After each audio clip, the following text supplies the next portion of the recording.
Movie की शुरुआत में हम जोफिया नाम की एक लड़की को देखते हैं जो कि जर्मन ऑक्युपाइड पोलैंड के एक रिफ्यूजी कैंप में कैद थी। दरअसल दूसरे वर्ल्ड वार में यूरोप के काफी ज्यादा लोग मारे जा रहे थे, जिसमें जोफिया ने अपनी मां को भी खो दिया था और मां के जाने की वजह से जोफिया को बहुत ही गहरा सदमा भी लग गया, इसलिए उसने बोलना बंद कर दिया।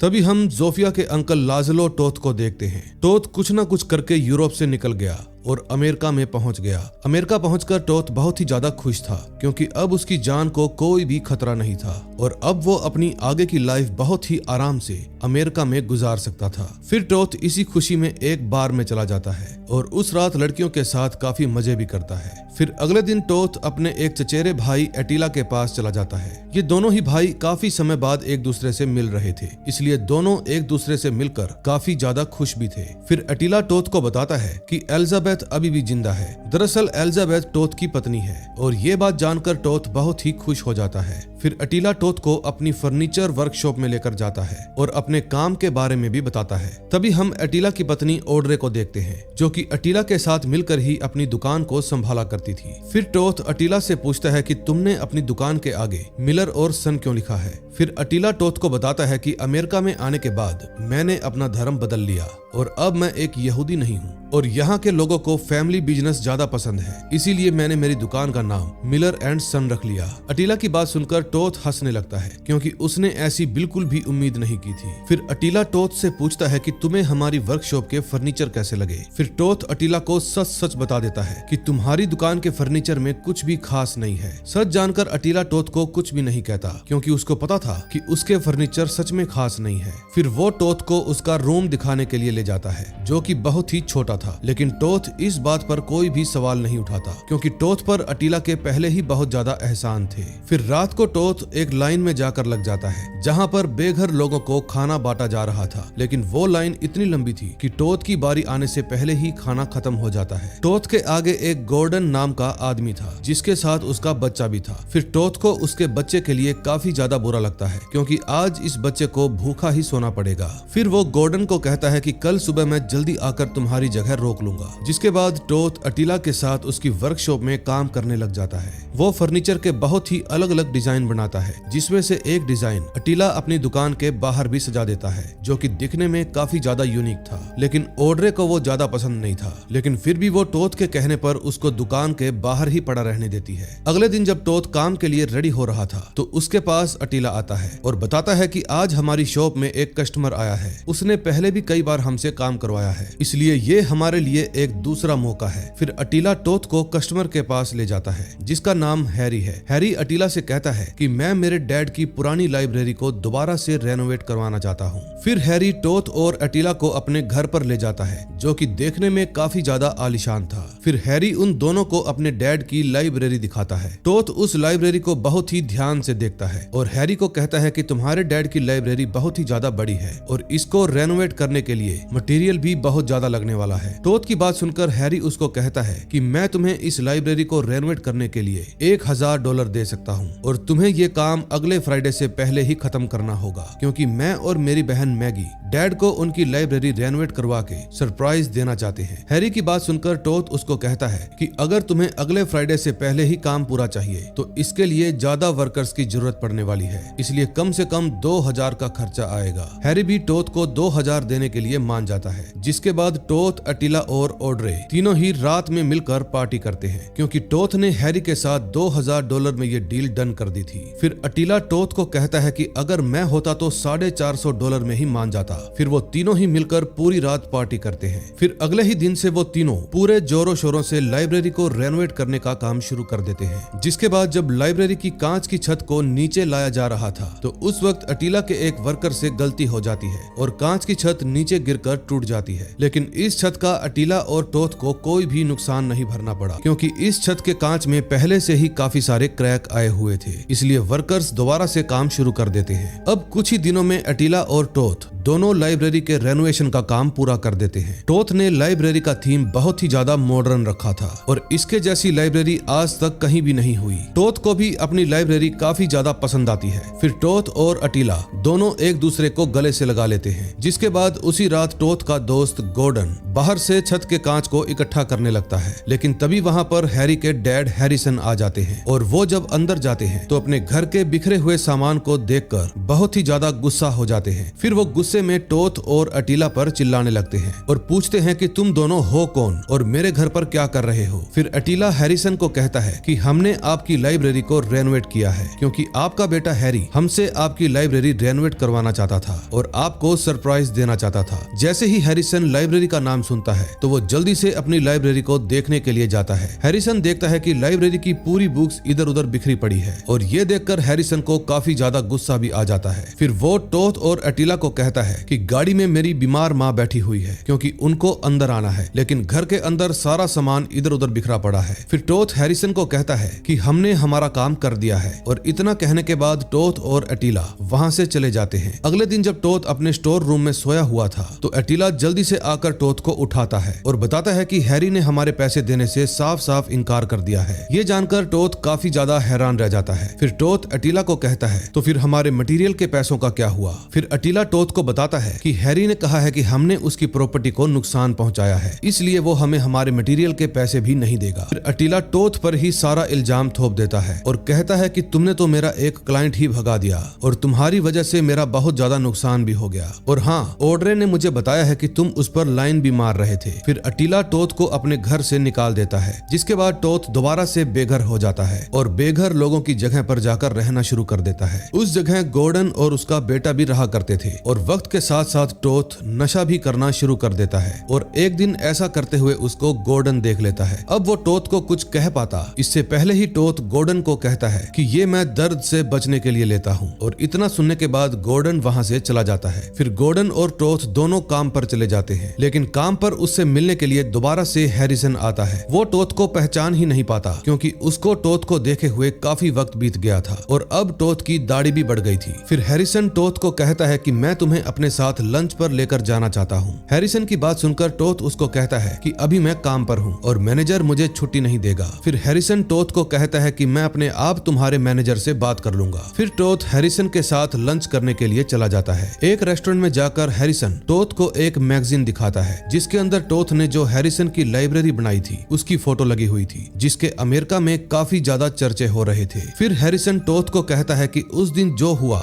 मैं उसके लिए तुमसे माफी चाहता हूँ। दरअसल मेरी माँ बीमार थी, इसीलिए मैंने तुम पर गुस्सा किया और कुछ दिनों बाद उनकी मौत हो गई। लेकिन अगर उस दिन तुम अपने बारे में मुझे सब कुछ बता देते तो शायद जो उस दिन मैंने तुम्हारे साथ किया वो मैं ना करता। फिर हैरिसन टोथ को उसकी कुछ पुरानी बिल्डिंग्स की फोटो दिखाता है जो टोथ ने ही डिजाइन की थी। दरअसल यूरोप में टोथ एक बहुत ही बड़ा आर्किटेक्चर था। फिर अपने पुराने प्रोजेक्ट्स को देखकर टोथ थोड़ा इमोशनल हो जाता है। फिर हैरिसन टोथ को अपनी लाइब्रेरी को रेनोवेट करने के पैसे भी दे देता है और टोथ भी उन पैसों को बिना हिचकिचाए रख लेता है क्योंकि उसको पैसों की सख्त जरूरत थी। फिर जब टोथ वहाँ से जाने लगता है तो हैरिसन टोथ को कहता है कि अगर तुम संडे को फ्री हो तो प्लीज मेरे घर पर आ जाना और तुम चाहो तो वहाँ पर आकर अपनी लाइब्रेरी को भी देख सकते हो। मैं तुम्हें लेने के लिए एक गाड़ी भी भेज दूंगा। टोथ भी हैरिसन की बात मान लेता है, जिसके बाद उसी रात टोथ और गॉर्डन दोनों एक बार में जाकर पूरी रात पार्टी करते हैं और फिर दोनों ही एक साथ मिलकर नशा भी करते हैं। फिर नेक्स्ट डे टोथ देखता है कि हैरिसन की गाड़ी उसको लेने के लिए आई है, इसलिए टोथ जल्दी से हैरिसन की गाड़ी में बैठकर उसके आलीशान घर में पहुंच जाता है जहां हैरिसन ने पार्टी ऑर्गेनाइज की हुई थी। फिर टोथ हैरिसन के साथ लंच भी करता है और वहां पर उनके साथ कुछ और भी बड़ी बड़ी हस्तियां लंच कर रही थी, इसलिए हैरिसन सभी को टोथ के कामों के बारे में बता देता है और कहता है कि टोथ एक बहुत ही जाना माना आर्किटेक्ट है। इसने यूरोप में बहुत बड़ी बड़ी बिल्डिंग्स का निर्माण किया है और वर्ल्ड वार 2 के बाद अभी भी टोथ की काफी सारी बिल्डिंग्स सही सलामत खड़ी है। तभी टोथ के पास बैठी एक औरत टोथ से उसके परिवार के बारे में पूछ लेती है। फिर टोथ उस औरत को बताता है कि वर्ल्ड वार के वक्त मैं यूरोप से भागकर यहाँ पर आ गया क्योंकि वहाँ पर हम जैसे लोगों को चुन चुन कर मारा जा रहा था, लेकिन मेरी पत्नी और मेरी बहन की बेटी वहीं पर है और वो वर्ल्ड वार के दौरान बच गई थी, लेकिन अब वो भी मेरे पास अमेरिका में ही आना चाहती है। टोथ की बात सुनकर वहाँ पर बैठे सभी को टोथ के लिए काफी बुरा लगता है क्योंकि टोथ और उसके परिवार ने वर्ल्ड वार के वक्त काफी बुरा समय समय बिताया है। इस समय वहाँ पर माइकल नाम का एक आदमी भी बैठा हुआ था। वो टोथ को कहता है कि मैं तुम्हारे परिवार को यूरोप से अमेरिका ला सकता हूँ क्योंकि मैं अमेरिका के प्रेसिडेंट के ऑफिस में काम करता हूँ। ये जानकर टोथ बहुत ही ज्यादा खुश हो जाता है। फिर माइकल टोथ को अपना कार्ड देते हुए कहता है कि कल तुम मुझसे मेरे ऑफिस में आकर मिलना। फिर डिनर के बाद जब टोथ और हैरिसन दोनों एक साथ बैठे हुए थे तो हैरिसन टोथ को अपनी माँ की कहानी सुनाता है और कहता है कि मैं एक नाजायज औलाद हूँ जिसको अपने बाप के बारे में भी पता नहीं है, और जब ये बात मेरी माँ की माँ को पता चली तो उन्होंने मेरी माँ को अपने घर से बाहर निकाल दिया।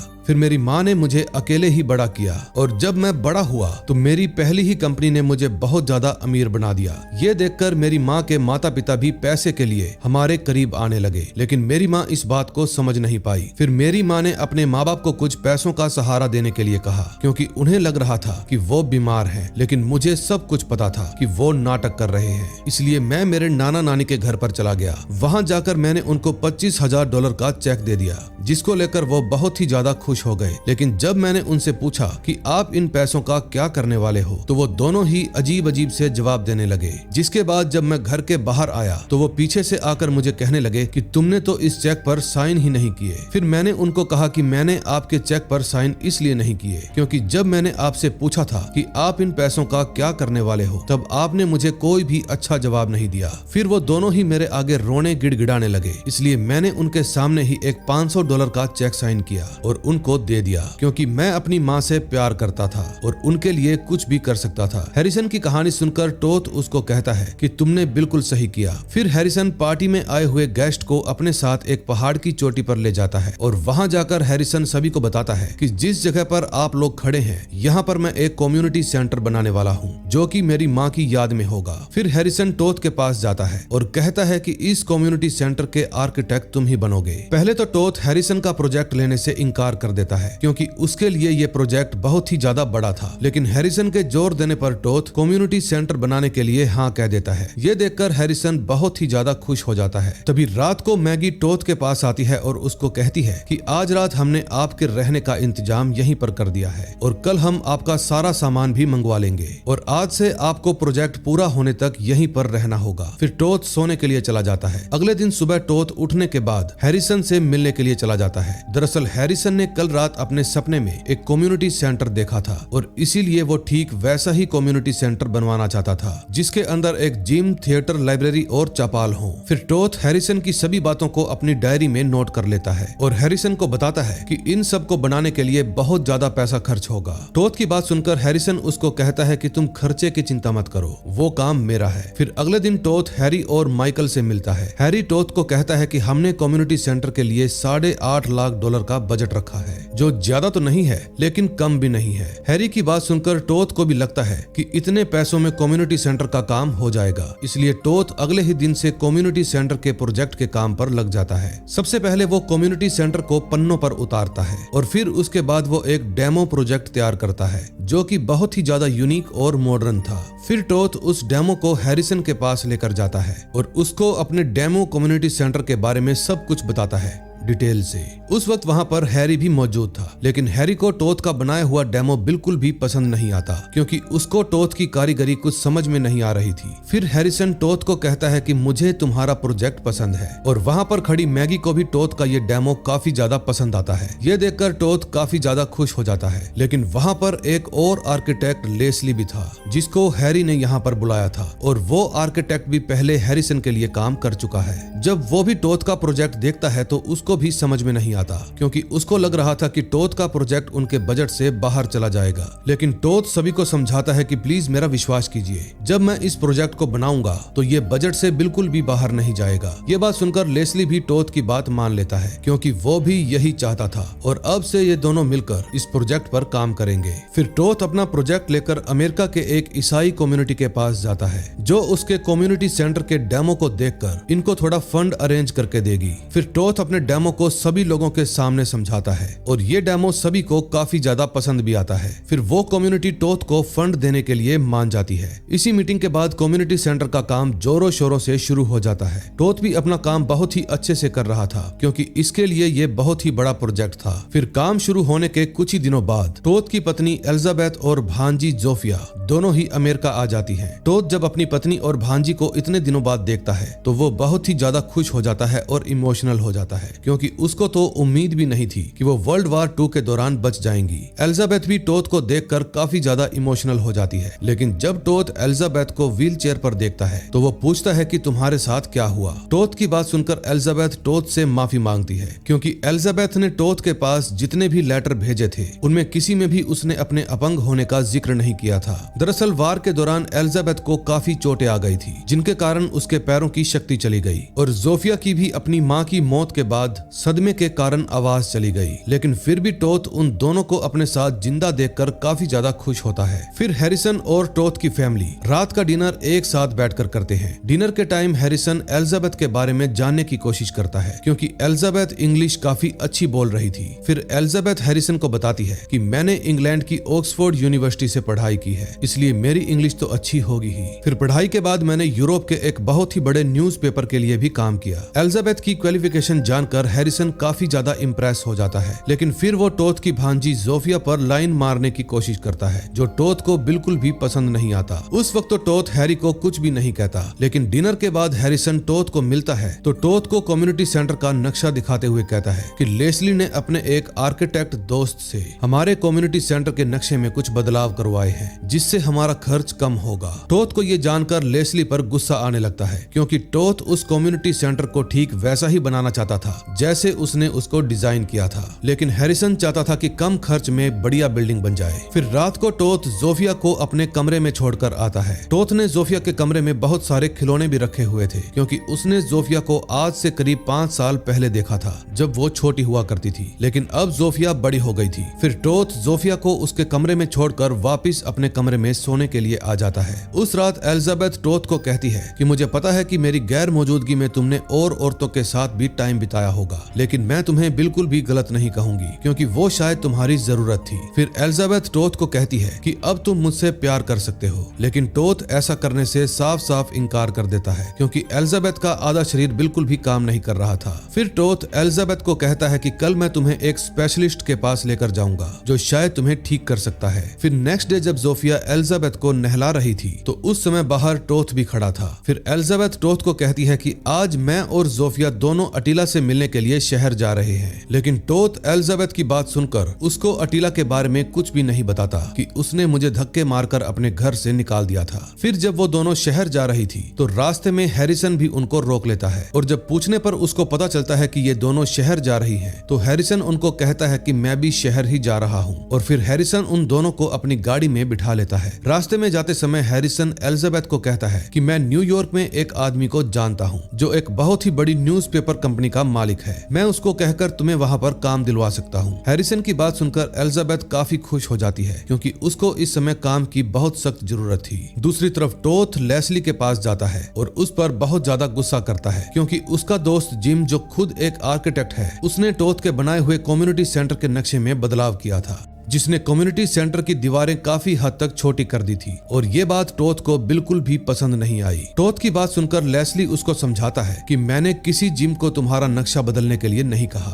अगर मुझे ऐसा ही करना होता तो मैं पिछले 2 सालों से तुम्हारे कंधे से कंधा मिलाकर काम क्यों कर रहा होता। फिर टोथ दोबारा से जिम के बदले हुए नक्शे को सही कर देता है। फिर एक दिन जब जिम टोथ से मिलता है तो वो देखता है कि उसने जैसे नक्शे में बदलाव किए थे कम्युनिटी सेंटर बिल्कुल भी वैसा नहीं बन रहा। फिर वो इस बारे में टोथ से जाकर पूछता है तो टोथ कहता है कि तुमने जो नक्शे में बदलाव किए थे वो बिल्कुल बकवास थे और इन्हीं बातों को लेकर दोनों में बहस हो जाती है। अब उनकी बहस लड़ाई में बदलने ही वाली थी कि तभी वहां पर हैरिसन आ जाते हैं और उन दोनों को रोक देते हैं। फिर हैरिसन जिम को वहाँ से जाने के लिए कहता है। उसके जाने के बाद हैरिसन टोथ को कहता है कि मुझे तुम पर विश्वास है कि तुम जो भी बनाओगे एकदम जबरदस्त बनाओगे। हैरिसन की बात सुनकर टोथ काफी ज्यादा खुश हो जाता है क्योंकि यही तो वो चाहता था। फिर next day Harrison construction site के पास एक छोटा सा इवेंट रखता है। दरअसल ये इवेंट हैरिसन ने इसलिए रखा था क्योंकि इस जगह के आसपास के लोग कंस्ट्रक्शन के काम से काफी ज्यादा परेशान हो गए थे क्योंकि ये काम बहुत ही ज्यादा लंबा चल रहा था और उनको मनाने के लिए हैरिसन ने इस इवेंट को ऑर्गेनाइज किया था।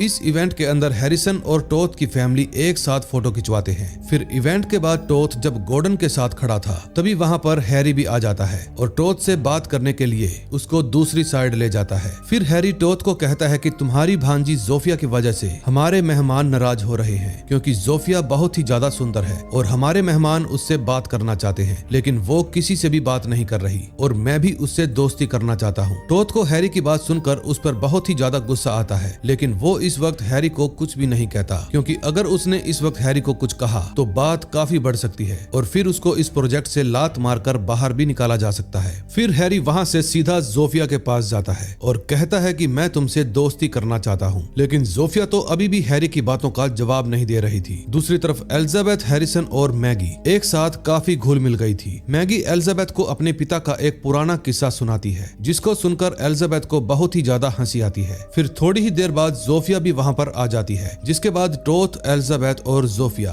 अपने घर पर वापस आ जाते हैं। उस रात डिनर के वक्त गॉर्डन और उसका बेटा भी टोथ के घर पर ही रुके हुए थे क्योंकि टोथ ने उनको डिनर के लिए बुलाया था। गॉर्डन टोथ को कहता है कि हम दोनों को डिनर पर बुलाने के लिए तुम्हारा बहुत बहुत शुक्रिया। फिर एलिजाबेथ कहती है शुक्रिया की कोई बात नहीं क्योंकि टोथ ने हमें बताया था कि तुमने उसकी बहुत हेल्प की। फिर एलिजाबेथ गॉर्डन को उसकी पत्नी के बारे में पूछ लेती है। फिर गॉर्डन बताता है कि जब मेरा बेटा 2 साल का था तो उस वक्त दांत में इन्फेक्शन होने की वजह से मेरी पत्नी की मौत हो गई। तभी एलिजाबेथ भी गॉर्डन को बताती है कि जोफिया ने भी वार के दौरान अपनी माँ को खो दिया था। ये बात जानकर गॉर्डन को जोफिया के लिए काफी बुरा लगता है। फिर डिनर के बाद जब एलिजाबेथ टोथ के बनाए हुए कम्युनिटी सेंटर के नक्शे देख रही थी तो उसको वो बहुत ही पसंद आते हैं। फिर टोथ भी वहाँ पर आ जाता है और एलिजाबेथ को कहता है कि इस कम्युनिटी सेंटर को बनाने के लिए काफी खर्च हो रहा है इसलिए मैं अपनी सैलरी को भी इस कम्युनिटी सेंटर में ही लगा रहा हूँ। टोथ की बात सुनकर एलिजाबेथ थोड़ी नाखुश हो जाती है लेकिन वो समझ जाती है कि टोथ अपने पैसों को कम्युनिटी सेंटर को पूरा करने में ही लगा रहा है क्योंकि वो चाहता है कि उसका ये काम बीच में ना रुके।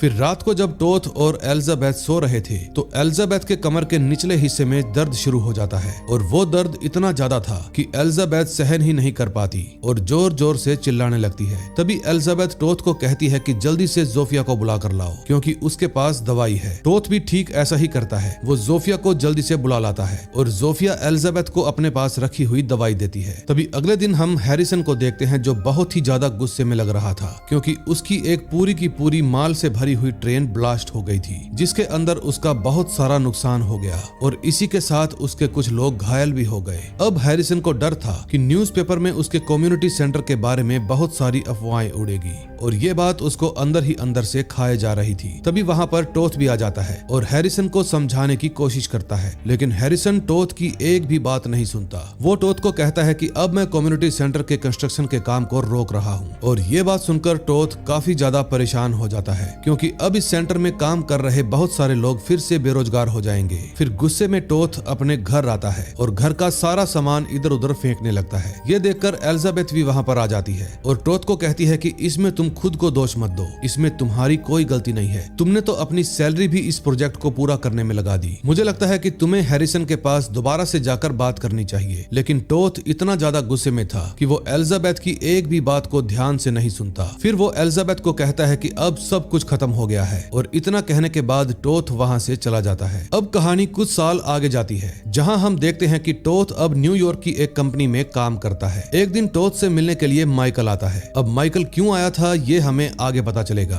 फिर रात को टोथ, एलिजाबेथ और जोफिया एक साथ बैठकर डिनर कर रहे थे। इस समय उनके साथ एक और आदमी भी डिनर कर रहा था और ये आदमी वो था जिससे जोफिया ने शादी की थी और इस आदमी का नाम है बिनामिन। और अब जोफिया बोलने भी लगी है। तभी डिनर के वक्त जोफिया टोथ और एलिजाबेथ को बताती है कि मैं और बिनामिन दोनों ही इजराइल जा रहे हैं क्योंकि वहाँ पर बिनामिन के भाई का सारा परिवार रहता है। जोफिया की बात सुनकर टोथ और एलिजाबेथ दोनों ही बहुत ज्यादा हैरान रह जाते हैं। फिर एलिजाबेथ जोफिया को अपने ही घर पर रहने के लिए कहती है लेकिन जोफिया कहती है कि मैं एक यहूदी हूँ इसलिए मुझे वहाँ वहाँ पर जाना ही पड़ेगा। दरअसल जोफिया को बच्चा भी होने वाला था, इसलिए वो चाहती है कि उसका बच्चा इजराइल में ही यहूदियों के बीच में पैदा हो। एलिजाबेथ और टोथ भी एलिजाबेथ की बात को समझ जाते हैं और जोफिया को बिन्यामीन के साथ इजराइल जाने की इजाजत दे देते हैं। तभी टोथ एलिजाबेथ को बताता है कि आज मेरे ऑफिस में माइकल आया था। वो मुझे बताने के लिए आया था कि हैरिसन फिर से अपने उस कम्युनिटी सेंटर का काम शुरू कर रहा है और उनको इस वक्त मेरी जरूरत है। टोथ की बात सुनकर एलिजाबेथ कहती है कि मुझे ये हैरिसन बिल्कुल भी पसंद नहीं, क्योंकि वो जब चाहे तुम्हें काम पर रख लेता है और जब उसका मन चाहे वो तुम्हें काम से निकाल देता है। लेकिन टोथ भी कहीं न कहीं कम्युनिटी सेंटर का काम पूरा करना चाहता था, इसलिए वो हैरिसन के साथ दोबारा से काम करने के लिए मान जाता है। फिर अगले ही दिन टोथ हैरिसन से जाकर मिलता है, क्योंकि आज वो दोनों कम्युनिटी सेंटर के लिए मार्बल देखने के लिए जाने वाले हैं। लेकिन तभी उनके पास टोथ का एक पुराना दोस्त ओराजियो भी आ जाता है, जो उनको मार्बल सिलेक्ट करने में हेल्प करेगा। फिर ओराजियो उनको मार्बल दिखाने के लिए ले जाता है। जब टोथ और हैरिसन अपने सामने सफेद चमकते मार्बल को देखते हैं तो वो दोनों ही उसको बस देखते ही रह जाते हैं, क्योंकि उन दोनों को ही वो मार्बल बहुत ज्यादा पसंद आ जाता है। फिर ओराजियो रात के समय उनको एक पार्टी में लेकर जाता है, जहाँ पर टोथ को एक लड़की मिल जाती है और दोनों एक दूसरे के साथ डांस करने लगते हैं। लेकिन टोथ ने बहुत ही ज्यादा पी रखी थी, इसलिए वो एक जगह पर आकर सो जाता है। तभी उसको ढूंढते हुए वहाँ पर हैरिसन भी आ जाता है और इस समय उसने भी बहुत ज्यादा पी रखी थी, इसलिए हैरिसन नशे में टोथ का भी काम बना देता है, यानी कि उसके साथ गलत काम कर देता है। फिर अगले दिन जब टोथ और हैरिसन वहाँ से जाने लगते हैं तो हैरिसन को लगता है कि शायद कल रात के बारे में टोथ को कुछ भी याद नहीं, लेकिन कल रात नशे में होने के बावजूद भी टोथ को सब कुछ याद था।